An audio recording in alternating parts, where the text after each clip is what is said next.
हरिओम।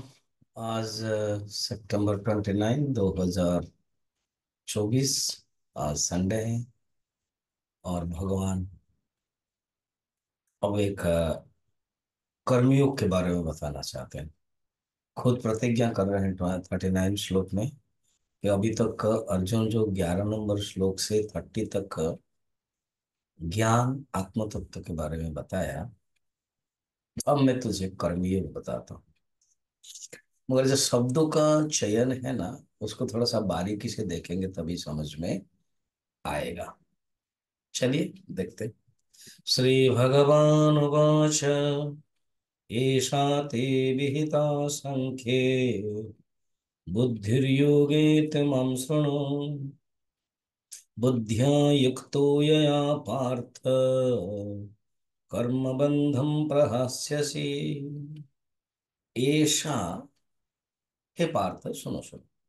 एषा माने ये जो बुद्धि, ऐसा बुद्धि, ऐसा माने दिस, ये जो बुद्धि नॉलेज, ये कौन सी बुद्धि ना, सांख्य बुद्धि। ओ, तो नॉलेज अपने आप में मायने नहीं रखता है जब सब्जेक्ट के ऊपर। ज्ञान का कोई एक विषय होना चाहिए और ज्ञान का कोई आश्रय होना चाहिए।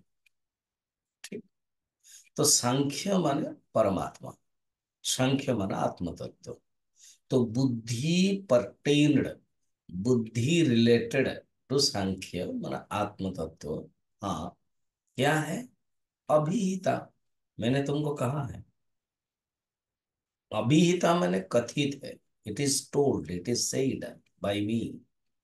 इसका अर्थ है अभी तो 11 से 30 नंबर तक जो मैंने बताया। स्वामी जी 11 से 30 बोल रहे हो और ये जो 31 से, क्योंकि उसमें आपको पता ही है भगवान कृष्ण ने अर्जुन को इंस्पायर करने के लिए थोड़ा सा स्वधर्म के बारे में, क्षत्रिय धर्म, फिर उसके बाद ट्रांजैक्शन व्यवहार के ये बताया, इसीलिए इसको छोड़ दिया जाता है। पर्पस कल केवल था कि अर्जुन को इंस्पायर किया जा सके कुछ कुछ पॉइंट्स लेकर। मगर डायरेक्ट सब्जेक्ट के दृष्टि से, आत्मतत्व की दृष्टि से 11 से 30 तक था। मैं तुझे आत्मतत्व के बारे में बताया। हाँ, देन तू इमाम सुनो, अब तुम सुनो क्या? बुद्धिया युक्तो। अब सेम बुद्धि है। और कौन से बुद्धि? देखो सांख्य है ना, यहाँ योग है।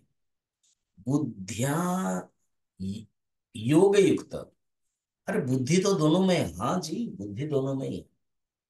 क्यों? कर्मयोग के लिए भी बुद्धि चाहिए। अगर कोई बोलेगा ना कि भक्ति में बुद्धि नहीं चाहिए, वो गलत है। इसे आप योग का शब्द कर्मयोग, तो आप क्या करोगे?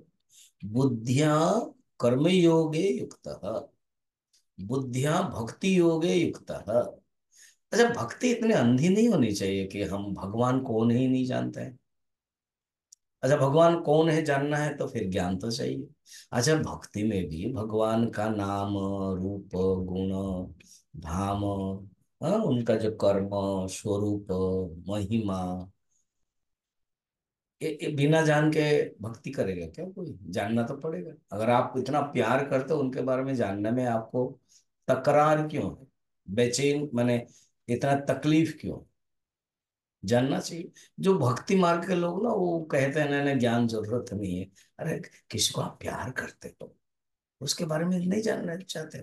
मैंने मैं एग्जाम्पल थोड़ा रॉन्ग हो जाएगा, इसीलिए वो लिव इन रिलेशनशिप का अर्थ वही है कि आप एक दूसरे को जाने, पर्पज वही है।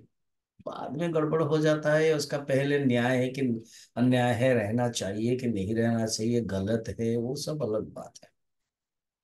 पर्पज ये है कि एक दूसरे को जाने, एक दूसरे को पहचाने, एक दूसरे के लिए काम करें।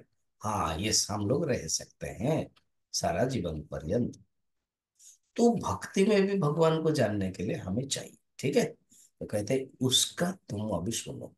इसका अर्थ है भगवान खुद प्रतिज्ञा कर रहे हैं कर्मयोग के बारे में।